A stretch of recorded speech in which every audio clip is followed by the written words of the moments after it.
এই কক্ষগুলোতে স্যার কারা থাকতেন?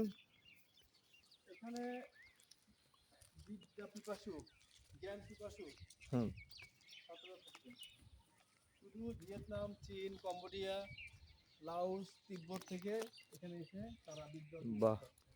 আর এখনকার দিনে এখন দেখেন, আমরাই বিদেশে গিয়ে লেখাপড়া করি। আমরা প্রাচীনকালে বিদেশ থেকে আমাদের দেশে এসে লেখাপড়া করতো।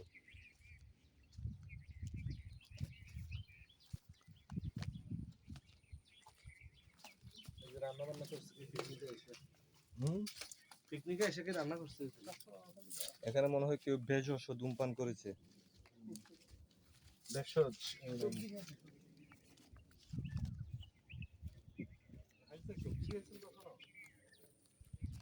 সবজি তো স্যার সবজি তো আমার খুব প্রিয় জিনিস।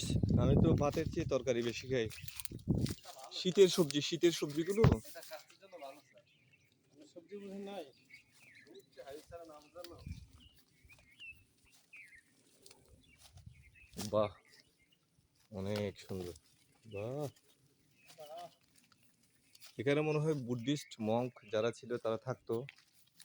আচ্ছা স্যার, একটা জিনিস, সেখানে তো পানির কোনো ব্যবস্থা দেখতে পাচ্ছি না এর ভিতরে। ছিল, কৌতুক ছিল এক সময়।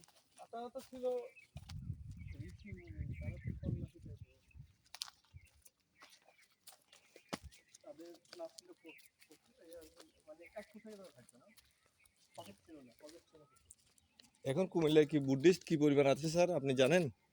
আছে তো, আছে কম। না, লালমাই পাহাড়ি এলাকায় আছে। তা তুলনামূলক কম, ঠিক আছে।